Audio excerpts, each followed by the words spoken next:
Eco-vlogger. Ayan na, para doon sa mga, kasi di ba sinusumbungan kayo ng taong bayan.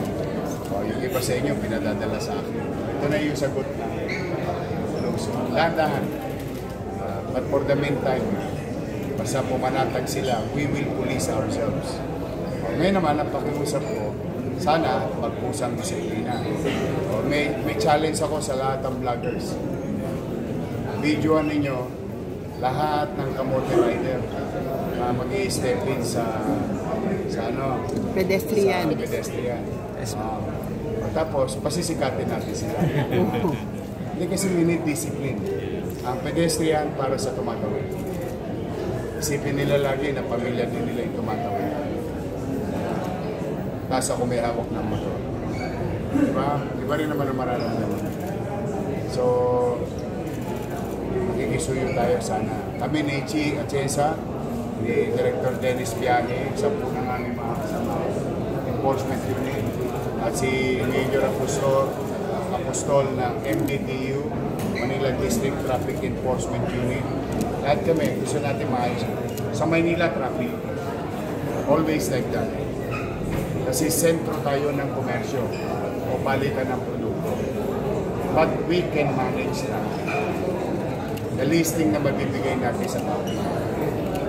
Yun ang so, tulungan nyo. Lahat ng kamoting driver, ha? So, pag nangin tayo sa pedestrian, nagdadan nyo, ha? Oh, thank you very much sa inyo. Mag-ingat.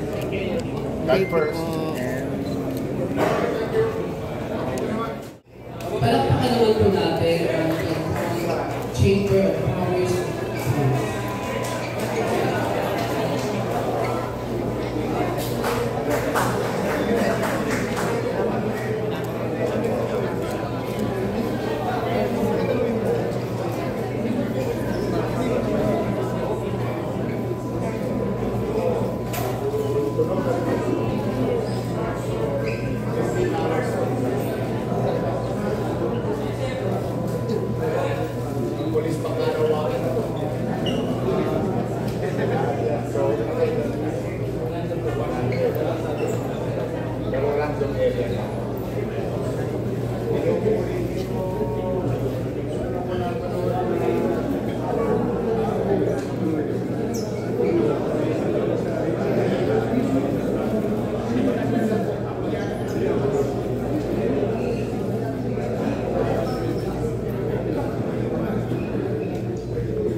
Naalala ko naman yung stainless eh. Yung sa lesbo.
Mangingi kasi pangako sa akin maliman na hopefully that's the end goal. But for the meantime, there is now 100 cameras sa body sa ating 100 from 800. So, very relevant. Commercial na Milo.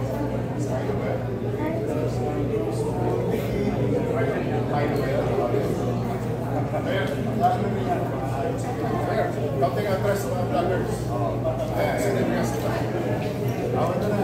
Lapit na kayo lang. Lapit na kayo lang. Ayan na. Meron na nga. Meron na nga. Vlogger. Ayan na. Para doon sa mga, kasi di ba sinusumbungan kayo ng taong bayan. O yung iba sa inyo pinadadala sa akin. Ito na yung sagot na dahan-dahan. But for the meantime, basta pumanatag sila, we will police ourselves. Ngayon naman, ang pakiusap ko, sana magpusang disiplina. May challenge ako sa lahat ng vloggers. Videoan ninyo lahat ng kamote rider na mag-i-step in sa pedestrian. Sa pedestrian. Tapos, pasisikatin natin sila. Hindi kasi we need discipline. Ang pedestrian para sa tumatawid. Isipin nila lagi na pamilya din nila yung tumatawid. Tapos ako may hawak ng motor. Diba? Diba rin naman ang mararamdaman. So, magkikisuyo tayo sana. Kami ni Chi Atienza, ni Director Dennis Viaje, sa punang aming mga kasama enforcement unit, at si Major Apostol ng MDTU, Manila District Traffic Enforcement Unit. Lahat kami, gusto natin maayos. Sa Maynila traffic, always like that. Kasi sentro tayo ng komersyo o palitan ng produkto. But we can manage na. The listing na mabibigay natin sa tao. Yun ang so, tulungan nyo. Lahat ng kamote driver, ha? So, pag nakita tayo sa pedestrian, nagdadan nyo, ha? Oh, thank you very much sa inyo. Mag-ingat. God first.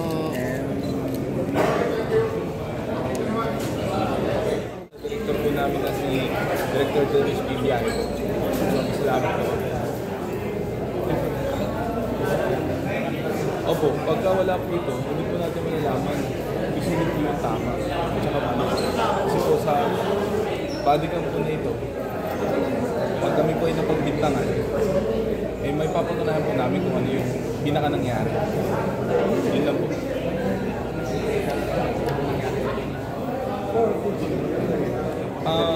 Meron po yung maling panguhuli regards po sa hindi napansin ng traffic violator yung pedestrian. Ang ano niya is hindi daw siya nakatungtong. Ang pagkakamali niya, meron po kami picture. Opo. Yan. Opo, malaking tulong po ito. Sobrang laking tulong po ito para sa akin. 15 hours po. Ang lifespan po ng battery niya, 15 hours. Tuloy-tuloy na yan? Yes po, tuloy-tuloy na po ito. Pag suot po namin ito, sa bahay pa lang po, open na. Open hanggang pagpasok po. Laki ng memory. Yes po, opo. Save lang po talaga siya. Kung ano man po mangyari, ito na po magsasama. Sige sir, Ang panawagan lang po natin sa lumalabag po ng batas, maging matuto po sila, maging mapanuri, maging maingat, at sumunod lang po tayo sa batas traffic. Yun lang po. Salamat po. Sir, araw-araw ba na pinare-review niyo yan dito? Yes po, nire-review po namin to. Lalo po, ngayon pa lang po siya na i-release sa amin. Pero mostly po, gumagamit po kami ng cellphone para po sa safety rin po namin. Opo, sa ngayon po, aarali po namin ito ulit. Para po sa mas maganda po yung magiging kalabasan po. Salamat po. Thank you po. Thank you po.